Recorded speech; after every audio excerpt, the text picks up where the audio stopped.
Bismillah, Assalamualaikum warahmatullahi wabarakatuh. Innal hamdalillah nahmaduhu wa nasta'inuhu wa nastaghfiruh wa na'udzu billahi min syururi anfusina wa sayyiati a'malina. May yahdihillahu fala mudhillalah wa may yudlilhu fala hadiyalah. Asyhadu an la ilaha illallah wahdahu la syarikalah. Asyhadu anna Muhammadan abduhu wa rasuluhu la nabiyya ba'dah. Ya ayyuhalladzina amanu taqullaha haqqa tuqatih wa la tamutunna illa wa antum muslimun. Amma ba'du, fa inna asdaqal hadits kitabullah wa khairal hadi Muhammadin sallallahu alaihi wasallam. Syarrul umuri muhdatsatuha wa kullu muhdatsatin bid'ah wa kullu bid'atin dhalalah wa kullu dhalalatin finnar. Ayol ikhwah, jannallahu wa iyyakum ajmain. Alhamdulillah, segala puji hanya milik Allah Subhanahu wa taala, yang kepada Allah Subhanahu wa taala kita memohon pertolongan, hanya kepadanya kita meminta bantuan. Kita minta perlindungan kepada Allah Subhanahu wa taala saja dari keburukan jiwa-jiwa kita, dari keburukan amal-amal kita. Siapa saja yang Allah Subhanahu wa taala berikan hidayah, maka tidak ada satupun makhluk di alam semesta ini yang bisa menyesatkannya. Dan sebaliknya, siapa saja yang disesatkan oleh Allah Subhanahu wa taala, yang dikunci rapat hatinya oleh Allah Subhanahu wa taala, maka tidak ada satupun makhluk di alam semesta ini yang bisa memberikan dia hidayah. Salat dan salam semoga senantiasa tercurahkan kepada Nabi kita Muhammad sallallahu alaihi wasallam, kepada keluarganya, sahabatnya, dan tidak lupa kita sebagai umatnya sampai kiamat kelak. Saudaraku rahimanillah wa ikum ajmain, kita lanjutkan pelajaran kita dari kitab Ad-Durus Al-Yaumiyah. Sekarang masuk pelajaran yang ke-144. Wujubul hazri min kufri ni'matillahi. Wajibnya menjauhi dari kufur nikmat kepada Allah Subhanahu wa taala. Atau mungkin kita bisa sebut judul kita pada pertemuan kali ini, yaitu larangan kufur nikmat kepada Allah Subhanahu wa taala. Saudaraku rahimanillah ajmain, ketahuilah bahwasanya kufur nikmat termasuk salah satu sebab yang bisa mengurangi kesempurnaan iman. Kufur nikmat termasuk salah satu yang bisa mengurangi kesempurnaan iman. Dan kita tahu bahwasanya Allah Subhanahu wa taala akan memasukkan seorang hamba ke dalam surga tanpa hisab, tanpa azab, jika tauhidnya sempurna, jika imannya sempurna. Dan oleh karena itu, Al-Imam Syekh Muhammad bin Abdul Wahhab rahimahullahu taala memasukkan salah satu bab ini ke dalam kitab Tauhid. Kenapa? Karena kufur nikmat termasuk salah satu yang bisa mengurangi kesempurnaan apa? Kesempurnaan tauhid, kesempurnaan iman. Oleh karena itu beliau bawakan bab ini di dalam kitabnya At-Tauhid, agar kita manusia, seorang hamba yang memurnikan ibadah kepada Allah Subhanahu wa taala, terhindar dari yang namanya kufur nikmat, dan bisa senantiasa menjaga kemurnian tauhid sampai akhir hayat kita dan dimasukkan ke dalam surga tanpa hisab, tanpa azab. Ada beberapa dalil yang menunjukkan tentang bahwasanya kufur nikmat itu termasuk perkara yang bisa mengurangi kesempurnaan tauhid, dan wajib kita bersyukur atas nikmat-nikmat Allah Subhanahu wa taala yang Allah berikan kepada kita. Dan kita menisbatkan atau mengidofahkan nikmat-nikmat yang Allah Subhanahu wa taala berikan kepada kita itu berasal dari Allah Subhanahu wa taala. Tidak boleh kita nisbatkan kepada diri kita. Oh, ini kan karena kekuatan saya, ini kan karena kecerdasan saya bisa mengumpulkan harta yang banyak. Oh, ini kan karena kepintaran saya. Kalau bukan karena kepintaran saya, nggak mungkin saya bisa kaya seperti ini. Subhanallah, ini perkataan-perkataan yang termasuk kufur nikmat. Kenapa? Karena nikmat-nikmat yang kita miliki sekarang ini bukan berasal dari diri kita, bukan. Bukan karena kecerdasan kita, bukan. bukan karena kita orang yang mahir dalam mengumpulkan harta, bukan. Tapi itu semuanya semata-mata anugerah dari Allah Subhanahu wa taala. Harta-harta yang kita miliki semuanya titipan dari Allah Subhanahu wa taala. Apakah kita akan menggunakannya di jalan Allah atau kita hanya menggunakannya sebagai wasilah perantara untuk bermaksiat kepada Allah? Nasallallahu salamata wal afiyah. Kita berlindung dari hal-hal yang seperti itu. Oleh karena itu, harta, kekayaan itu juga termasuk ujian. Ujian dari Allah Subhanahu wa taala. Kenapa? Karena seseorang itu diuji oleh Allah Subhanahu wa taala berdasarkan keimanannya masing-masing. Ada orang yang diuji dengan harta, dan Allah Subhanahu wa taala Maha mengetahui tentang kemampuan seorang hamba. Ada orang yang diuji dengan istri dan anak. Ada orang yang diuji dengan tetangganya. Ada yang orang diuji dengan keluarganya, dengan orang tuanya. Macam-macam. Macam-macam. Tujuannya apa? Untuk menghapuskan dosa-dosa hamba dan untuk mengangkat derajat seorang hamba. Kita akan bacakan beberapa dalil yang menunjukkan bahwasanya wajibnya kita senantiasa bersyukur kepada Allah Subhanahu wa taala, dan wajibnya kita menjauhi dari yang namanya apa?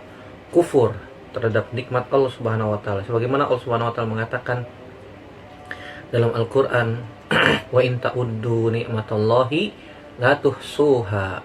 Innal insana lazalumun kafar." Kata Allah Subhanahu wa taala, jika kita diperintahkan untuk menghitung-hitung nikmat yang Allah berikan kepada kita, maka kita tidak akan mampu menghitungnya, saking banyaknya, tidak terhingga jumlahnya, sehingga kita tidak akan mampu menghitung nikmat yang Allah berikan kepada kita. Tapi kebanyakan manusia itu, kata Allah Subhanahu wa taala, kufur. Kebanyakan manusia itu zalim. Innal insana lazalumun kafar. Kebanyakan manusia itu zalim kepada dirinya sendiri, zalim kepada hamba Allah Subhanahu wa taala yang lain, zalim kepada Allah Subhanahu wa taala, dan kafar, kufur terhadap nikmat yang Allah berikan kepadanya. Oleh karena itu, wajib kita senantiasa bersyukur atas nikmat yang Allah berikan kepada kita. Nggak boleh kita mengeluh, kok begini-begini aja, kok saya nggak kaya seperti fulan, punya rumah, punya mobil, dan seterusnya. Nggak boleh. Tidak boleh mengeluh seperti itu. Bisa jadi fulan yang diberikan kekayaan yang banyak nanti dimasukkan ke dalam surganya terakhir. Nauzubillah wal iyadzubillah, nasallallahu salamata wal afiyah. Kenapa? Karena hartanya banyak, akan dihisap oleh Allah Subhanahu wa taala. Dari mana rumah yang dia miliki? Apakah dari harta yang halal atau dari harta yang haram? Untuk apa dia gunakan rumah tersebut?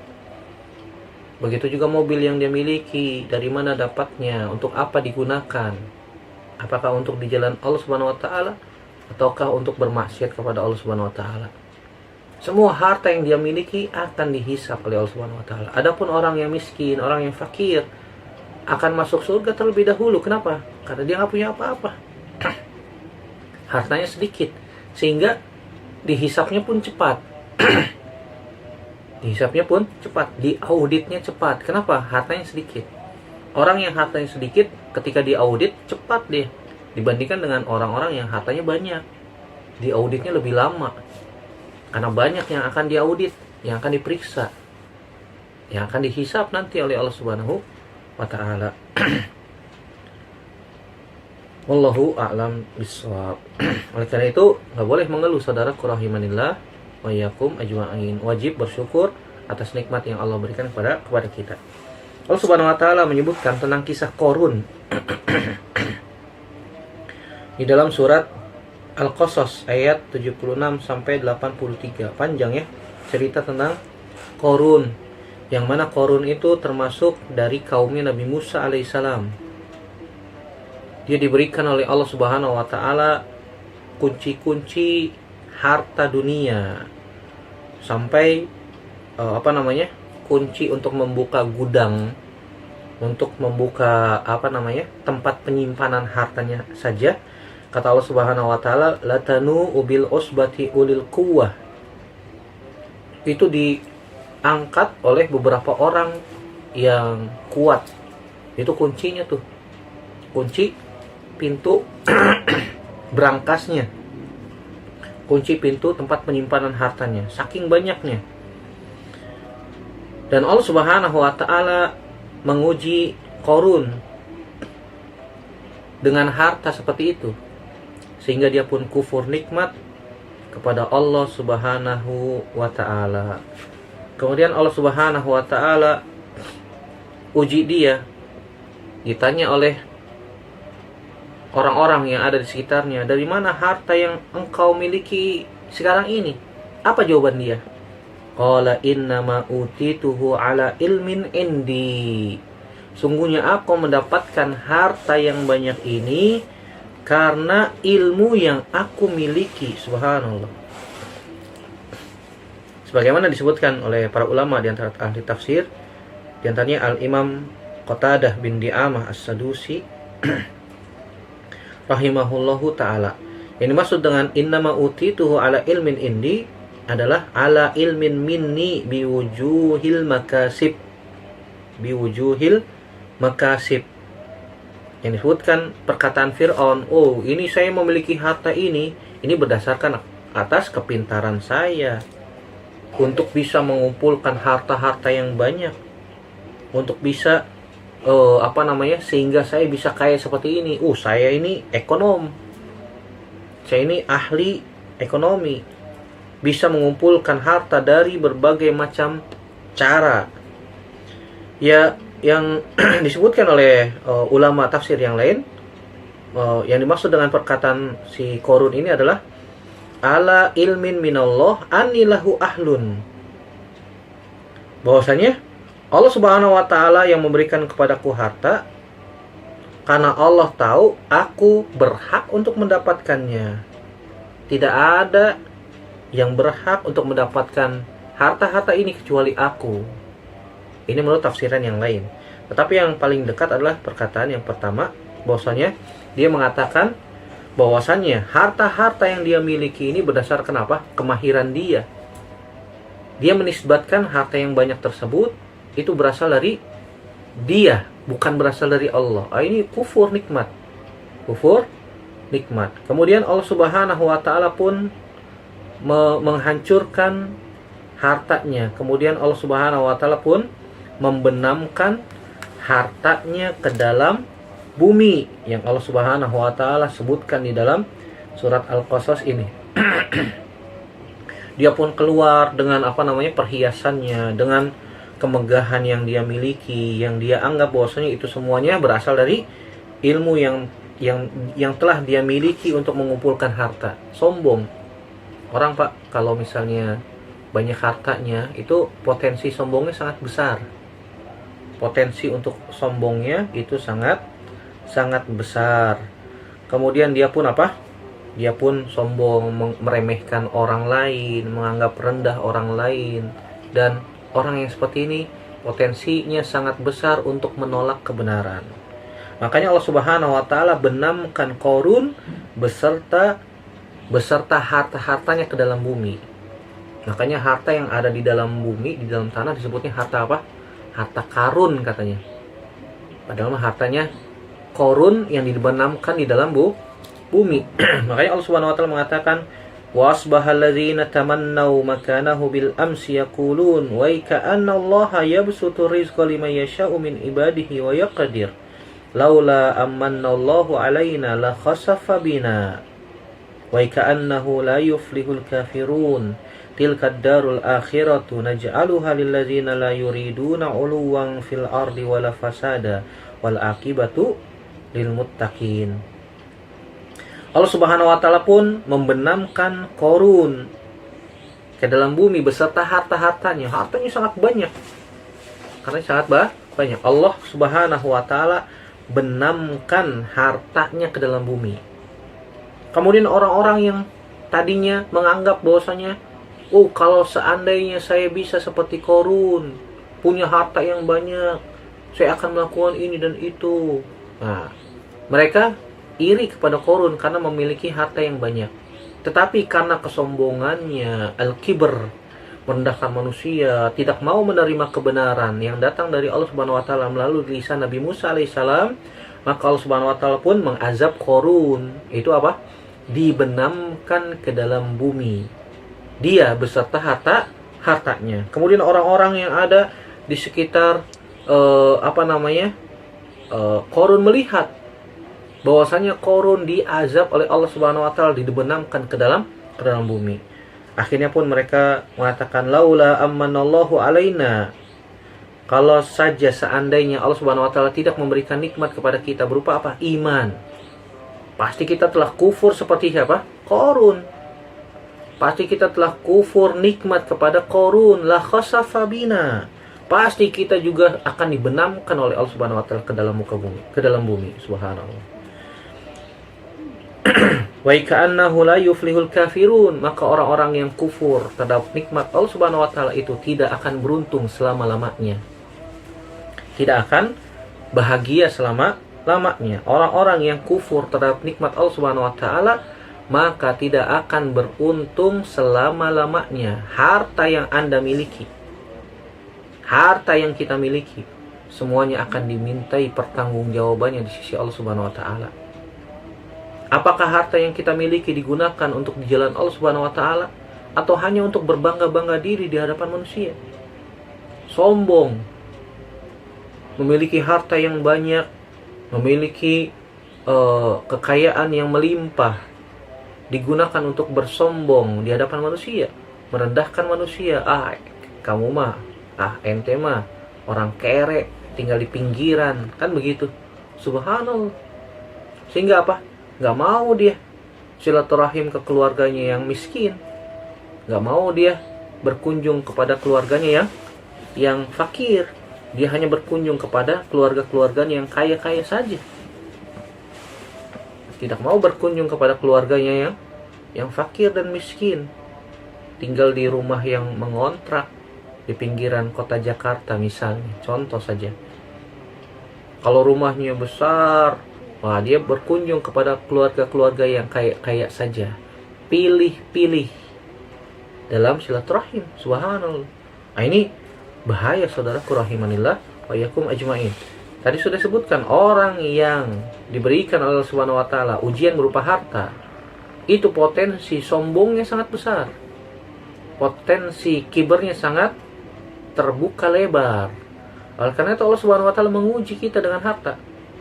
Apakah kita ini akan menjadi orang-orang yang tambah merendahkan jiwa-jiwa kita, merendahkan tawadu di hadapan manusia, atau malah sombong di hadapan manusia. Sebagaimana Fir'aun sombong luar biasa, makanya Allah benamkan hartanya ke dalam bumi. Kata Allah Subhanahu wa taala, tilkad darul akhirah naj'aluha lil ladzina la yuriduna 'uluwan fil ardi wala fasada. Itulah negeri akhirat, surga Allah Subhanahu wa taala, yang kami jadikan untuk orang-orang yang tidak menginginkan 'uluwan, tidak menginginkan ketinggian, tidak menginginkan agar dipuji manusia. Oh, fulan tuh subhanallah, hartanya banyak. Oh, fulan terhormat. Mintanya disanjung sama siapa? Manusia. Nggak perlu kita sanjungan manusia. Kita hanya butuh kepada Allah Subhanahu wa taala. Buat apa disanjung oleh manusia? Kalau menyebabkan dibenamkan di dalam bumi, diazab oleh Allah Subhanahu wa taala dalam neraka, wal iyazbillah. Nas'alullah salamata wal afiyah. Itulah negeri akhirat berupa surga Allah yang kami berikan, kami jadikan untuk orang-orang yang hanya menginginkan wajah Allah Subhanahu wa taala, tidak menginginkan kesombongan, tidak menginginkan ketinggian di muka bumi, tidak menginginkan kerusakan di muka bumi. Allah Subhanahu wa taala siapkan surga untuk mereka yang tidak menginginkan ketinggian di muka bumi. Mereka hanya menginginkan wajah Allah Subhanahu wa taala. Wal aqibatu lil muttaqin, dan akibat yang baik hanya untuk orang-orang yang bertakwa. Makanya para ulama mengatakan, maka nalillahi yabqa, apa saja yang niatnya ikhlas untuk Allah Subhanahu wa taala, mencari pahala dari Allah, mencari keridhaan Allah Subhanahu wa taala, maka yabqa, maka dia akan kekal, maka dia akan langgeng, maka dia akan ada, senantiasa ada. Begitu juga harta-harta kita yang kita gunakan untuk di jalan Allah Subhanahu wa taala, maka harta itu akan bisa mengekalkan kita di surga Allah Subhanahu wa taala. Kenapa? Karena dia nabungnya untuk akhirat. Dia nabungnya untuk bekal dia nanti di kehidupan yang abadi. Orang yang cerdas itu dia akan mengutamakan, mengedepankan kehidupan yang abadi berupa akhirat, bukan mengedepankan, mendahulukan kehidupan yang sementara di dunia. Kita ini di dunia hanya 60 tahun sampai 70 tahun. Sebentar. Kata Nabi SAW, a'maru ummati baina sittina sab'in, umur umatku itu antara 60 sampai 70 tahun. Sedikit sekali yang lebih dari 70 tahun. Oleh karena itu, saudaraku rahimani wa ikum ajmain, yang umurnya sudah lanjut usia di atas 50, 60, apalagi 70 ke atas, tidak layak bagi kita untuk bersombong diri. Seharusnya lebih mendekatkan diri kepada Allah Subhanahu wa taala. Bukan malah tambah sombong, bukan malah menjauh dari Allah Subhanahu wa taala. Makanya Allah katakan wa anibu ila rabbikum wa aslimu lahu, dan kembalilah kepada Allah Subhanahu wa taala dan berserah dirilah kepadanya. Maka bersyukur kepada Allah Subhanahu wa taala atas nikmat yang Allah berikan. Tidak boleh kufur terhadap nikmat Allah dan menisbatkan seluruh nikmat yang kita miliki ini berasal dari Allah Subhanahu wa taala, berasal dari Allah Subhanahu wa taala. Enggak boleh kita mengingkari keutamaan yang Allah berikan kepada kita. Kemudian dari hadis Nabi SAW dibawakan oleh para ulama tentang kisah 3 orang dari Bani Israel, dari keturunan Bani Israel itu disebutnya keturunannya Nabi Yakub alaihissalam, disebutnya Israel. Karena Israel itu artinya Abdullah. Israel itu artinya Abdullah. Bani Israel keturunan Nabi Yakub alaihissalam, dan Yakub itu maknanya nama lainnya adalah Israel, dan Israel itu maknanya adalah Abdullah, hamba Allah Subhanahu wa taala.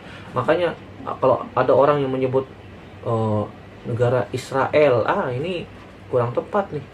Karena Israel, atau mereka plesetkan menjadi Israel, itu Israel itu nama lain dari Nabi Yakub alaihissalam. Dan Israel itu artinya hamba Allah. Hamba Allah.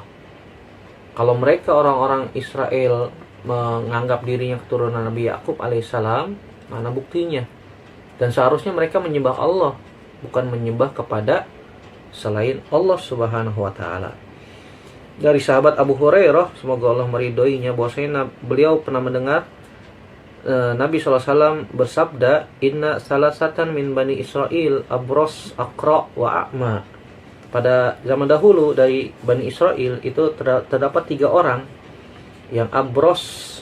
Abros itu artinya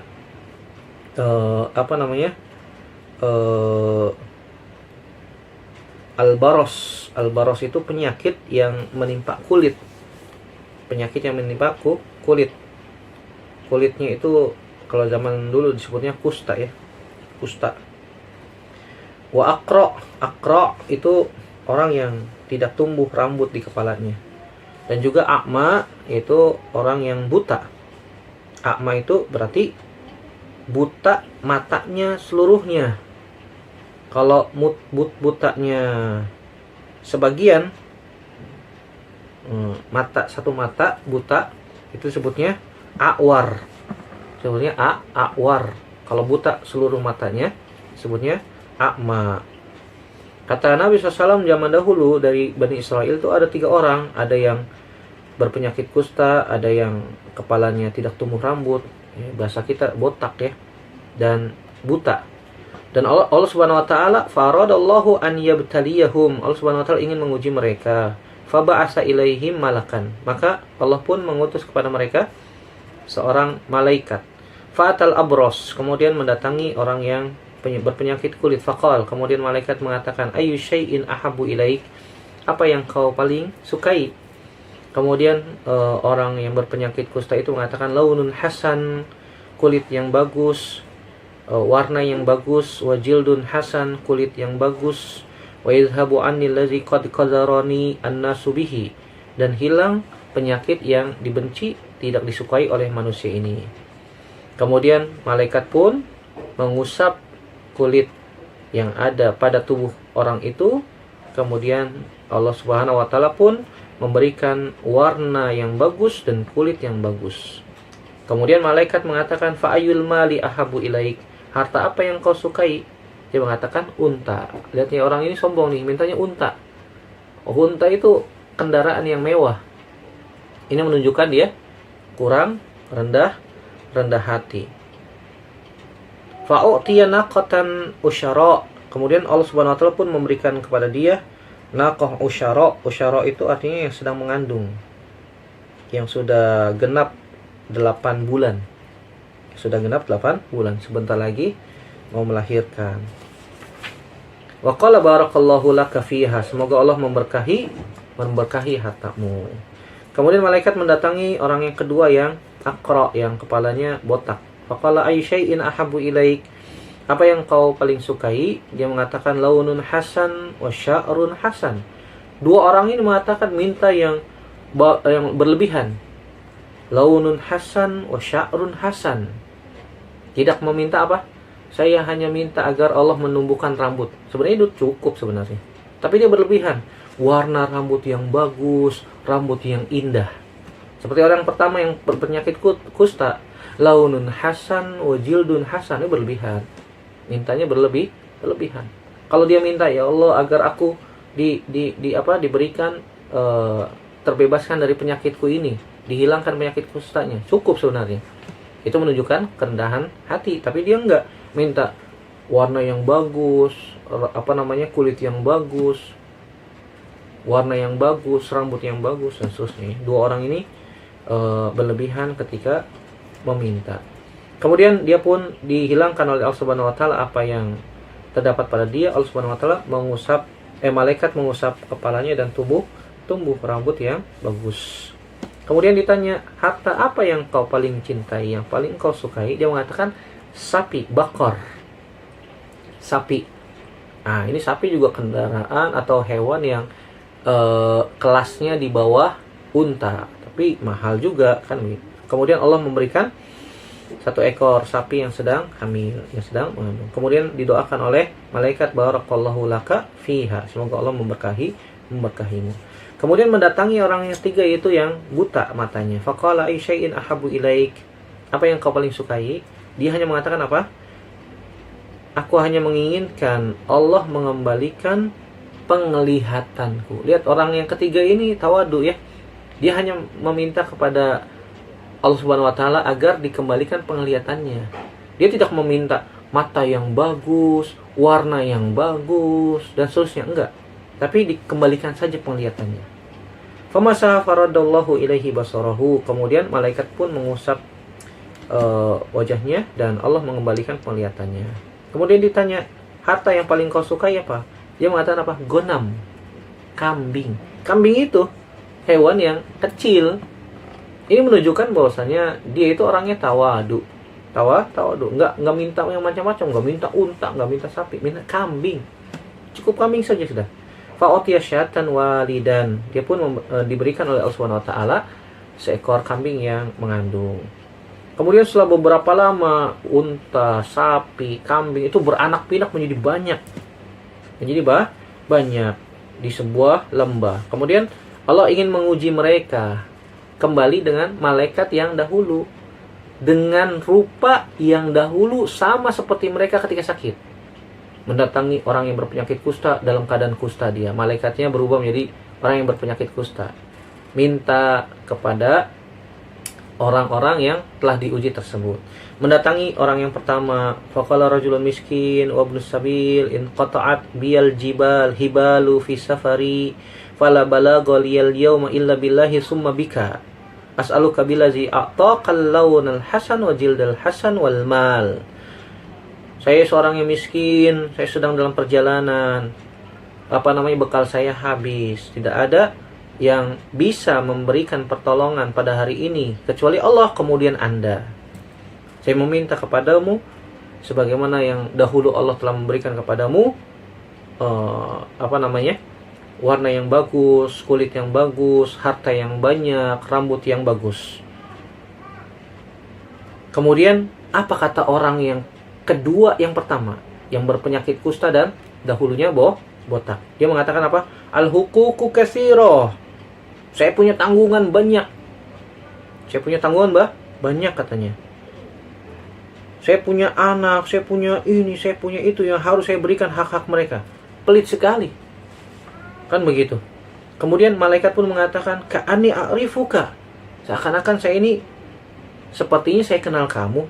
Alam takun abros. Kepada orang yang pertama, bukankah dahulu kamu kusta? Yakzarukan nas, yang dijauhi oleh manusia karena merasa jijik melihatmu. Fakiron, kamu itu dulu fakir. Kemudian Allah Subhanahu wa taala memberikan kamu harta. Sama hal yang sama juga dikatakan oleh orang yang dahulu botak. Bukankah dulu kamu itu botak? Kemudian Allah Subhanahu wa taala memberikan rambut yang bagus. Kemudian memberikan warna rambut yang bagus. Ka'ani a'rifuka. Seakan-akan saya sepertinya kenal Anda. Apa kata mereka? Innama warastu hadzal malka kabiran an kabirin. Dia menisbatkan kekayaan itu dari dirinya dan keluarganya. Dia mengatakan ini warisan dari keluargaku. Subhanallah. Dia menisbatkan harta yang banyak itu bukan dari Allah. Dia bohong. Sudah bohong. Dia tidak menisbatkan harta itu dari Allah, tapi dari siapa? Inna ma warastu hadzal mal kabiran an kabirin. Ini dari harta warisan keluargaku, turun temurun. Bohong, masya Allah. Kemudian malaikat mengatakan, in kunta kadziban fasayyarqallahu ila ma kunta. Kalau engkau bohong, kalau engkau dusta, maka Allah Subhanahu wa taala akan mengembalikan apa? Mengembalikan keadaanmu seperti semula.